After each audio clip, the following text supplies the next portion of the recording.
See, God's truth is, if we're going to be serious about holiness, we must first be serious about our actions. What we do daily matters. How we speak to our neighbor matters. What we watch on television, it matters. Everything we do, it matters. There's not one part of our life that we can go, oh, well, you know what, God? This is mine. I'm right here. Now, I'm going to shut the door. And you go over there. Now, I'm being here. Now, God, you stay over there. I'm going to be in my little door. And when I'm ready to come out, you be there for me, God. Now, all of you might be sitting out there going, Captain, you have lost your mind.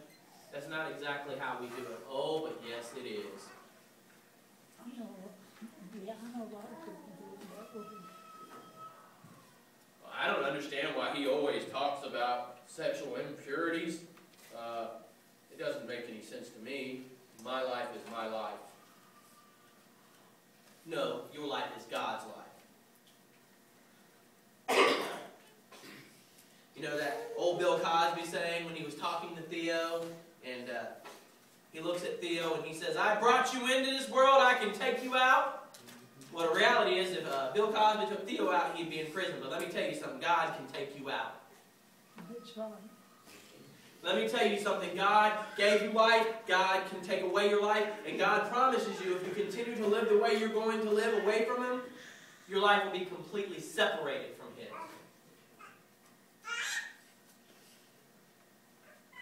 Man, that's God's truth. That's God's Word. That's not what Captain's saying. And so many times, so many of us, we sort of develop into these really good Sunday Christians.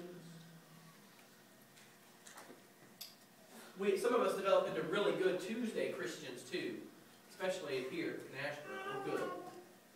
We know Tuesday's coming. Some of us have yet to learn how to. Some of us have even learned how to behave with great decorum in worship services. Some of us have developed, how to say and what to say around those who are Christians around us. And then when we walk out the door, we behave in such a different way. Listen, if you walk out of these doors and your language turns from decent talk to four-letter words, your faith is not meeting your action. If your talk begins to degrade people, my goodness, did he just say that? If your talk begins to degrade people, and just because, now Ray, I know in the South, but just because you say this statement doesn't mean you're not degrading. I don't mean to be ugly, but. Just because you say I don't mean to be ugly doesn't mean you're not being ugly. And it doesn't mean that you're not degrading people. And it doesn't mean that you're not insulting people. And it does not mean that you're putting them down. And the reality is God doesn't want us to put people down. The Bible clearly tells us to lift people up. Yes, amen. Believe me, I could talk about you're crazy all day long. Especially yours. Me? I pointed at you, didn't I? Zero. Okay. Point, see? The reality is, we all have a little bit of crazy about us. And the reality is, what we need to be doing is we need to be lifting up people. That's God's truth. Because if you go home and you start degrading people, it doesn't do you any good. If you don't like somebody, just keep it to yourself. Now, I know that sounds a bit strange. I know that sounds a bit odd. I know that takes everything out of our human nature.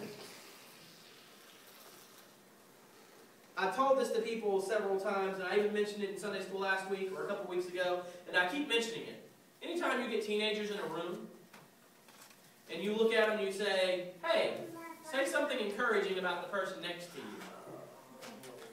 They're going to say something bad. Oh. person that there was. I'm smart.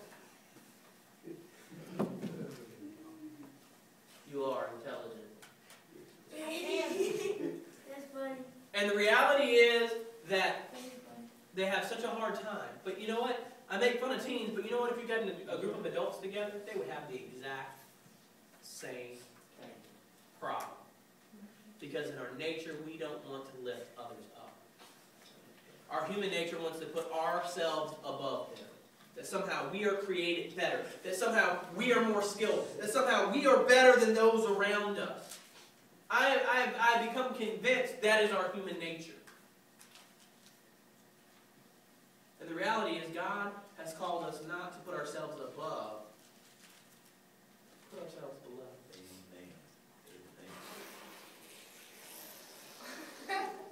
And then I believe that we can begin a process. But it's hard when you're getting cleansed. It's hard when you begin to clean. It's hard when you begin to remove the layers of dirt from your life. Now here's the thing. And this is the reality. And this is the truth. And this is the simple fact of the matter. You can't begin to cleanse yourself until you admit there's a problem. You can't begin to fix anything unless you admit there's a problem. I'm going to tell you something, and you guys are going to laugh at me. I can drive a vehicle that is broken for longer than most people because I will not admit there's a problem. And eventually, I will be caught on a road somewhere in the middle of nowhere because I won't admit that there's a problem. If you don't admit there's a problem, eventually the problem's going to catch you. But the reality is, before we can cleanse ourselves, before we can actually start to hurt ourselves from the cleansing, before we can actually move to holiness, we have to confess that we have a problem. And if you sit within your church walls and you say, I don't have a problem, my goodness, the first problem you have is that you're not being honest with yourself. I have a problem with people. You have to admit that you have a problem.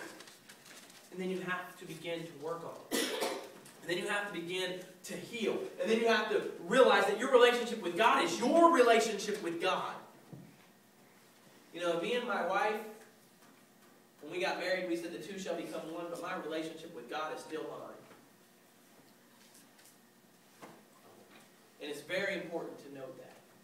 When I go and I'm with glory, and I'm in glory, my wife's not going to be standing by my side when the judgment comes.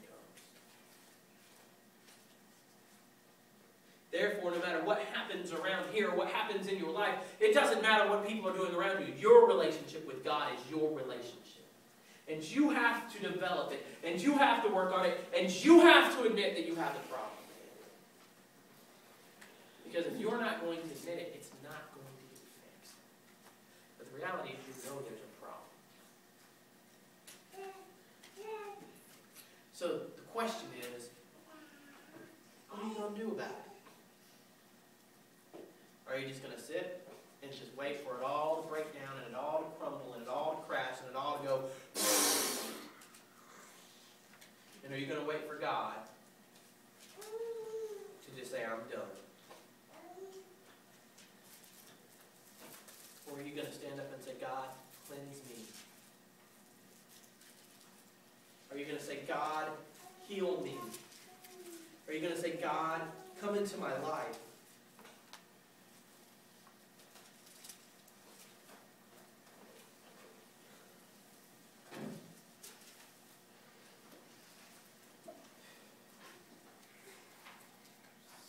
Chorus 53 talks about the Spirit of the living God falling on the fresh house, and I know we sing it a lot. And he said, but this altar is open. The question is, are you going to admit you even have a problem? The question is, are you going to admit that there's things in your life that you need to be cleansed from? Here's the reality. There's things in my life that I have to be cleansed from. I have no problem confessing that with my church family. Because it's a reality that we have to continually be cleansed. Look, I bathe almost every day because dirt piles up on me almost every day. And in life, that's the way it is. We have to continually work on a relationship with God. Are you going to do that? Or are you going to let the Spirit of the living God fall fresh